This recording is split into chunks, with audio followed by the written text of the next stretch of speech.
BTC নিৰ্বাচনৰ ফলাফল ইতিমধ্যে ঘোষণা হৈছে আৰু যি ফলাফল সেয়া অৱশ্যেই বিজেপিৰ কাৰণে ভাল নহ'লেও বাগানপাৰা পৰিষদীয় সমষ্টিৰ পৰা ৰেখাৰাণী দাস বড়ো জয়ী হৈছে। প্ৰাক্তন মন্ত্ৰী তেওঁ, এইবাৰ তেওঁ সেই বাগানপাৰা পৰিষদীয় সমষ্টিৰ পৰা জয়ী হৈছে।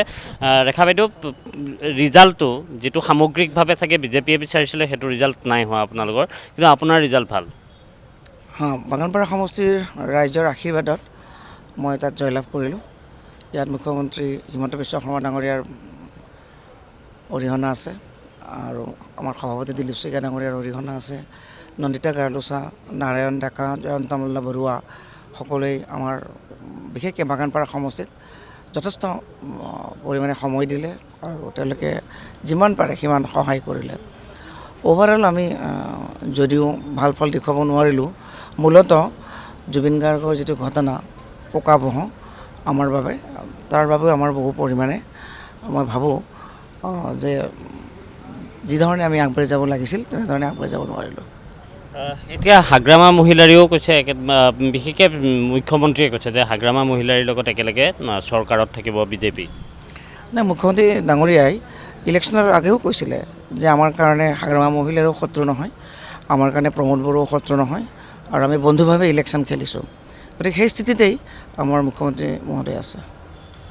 আপোনাৰ যেতিয়া নিৰ্বাচনৰ সময়ছোৱা আছিলে তেতিয়া বিজেপিৰ ফালৰ পৰা এটা কথা কৈ থকা হৈছিল যে ডেপুটি CM হ'ব ৰেখাৰাণী দাস বড়ো। ক'ৰবাত আপোনাৰো তেনেধৰণৰ সপোন ক'ৰবাত আছিলে? নাই, মোৰ একচুৱেলি গোটেই বিটিচি নিৰ্বাচনটোৱে মোৰ বাবে এটা অপ্ৰত্যাশিত নিৰ্বাচন আছিল।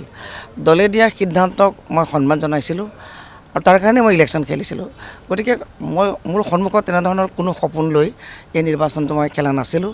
মানুহক সেৱা কৰিবৰ কাৰণে মোক এটা ক'লে পাৰ্টীয়ে আৰু মই সন্মান জনালোঁ আৰু মই সেইধৰণে ইলেকশ্যন খেলিলোঁ আৰু ৰাইজে মোক সমৰ্থন কৰিলে, জিকালে। তাৰ কাৰণে বাগানপাৰা ৰাইজক মই আন্তৰিক ধন্যবাদ আৰু কৃতজ্ঞতা জনাইছোঁ। বিটিচি নিৰ্বাচনৰ ফলাফলটোৱে ক'ৰবাত 26ত প্ৰভাৱ বিস্তাৰ কৰিব পাৰে নেকি, আপুনি কি ভাবে? প্ৰকৃতাৰ্থত বিধানসভা নিৰ্বাচনত বিটিচি নিৰ্বাচনে প্ৰভাৱ নেপেলায়। এই সম্পূৰ্ণ এটা পৃথক নিৰ্বাচন আৰু অভাৰঅল যদি আমি চাওঁ যে বিজেপিয়ে ইয়াত যদিও প্ৰত্যাহ্বানৰ সন্মুখীন হৈছে তৎসত্ত্বেও কিন্তু ভাল ভোট পাবলৈ সক্ষম হৈছে। আমি যে 3 দিন ধৰি নিৰ্বাচনত সক্ৰিয়ভাৱে অংশগ্ৰহণ কৰিব নোৱাৰিলোঁ, নাম্বাৰ 1। নাম্বাৰ 2, আমাৰ বহুত ভোটাৰ জুবিন গাৰ্গ ডাঙৰীয়াৰ দুখৰ কাৰণে গুৱাহাটীলৈ যিবিলাকে সমবেদনা জনাবলৈ আহিল তেওঁলোকে উভতি যাব নোৱাৰিলে আৰু সেইটো এটা মূল বিষয় হৈ পৰিছে। আৰু তেনেধৰণে আমি প্ৰতিটো সমষ্টিত 2,000 পৰা 3,000 ভোট পাক্কা বিজেপিৰ ভোট আমি পোৱাৰ পৰা বঞ্চিত হ'লোঁ আৰু সেইটোৱে আচলতে মূল কাৰণ বুলি মই ভাবোঁ।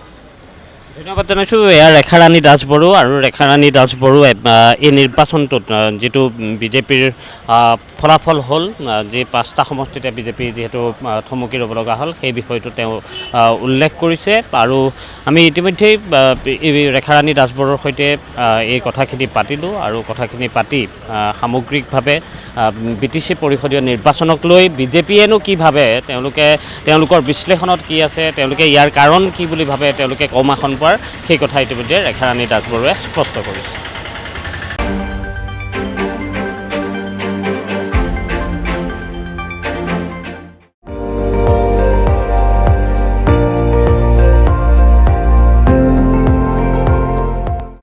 আপুনি চাই আছে ND24, সৰ্বশ্ৰেষ্ঠ নহয় সৰ্বোত্তমৰ দৌৰত।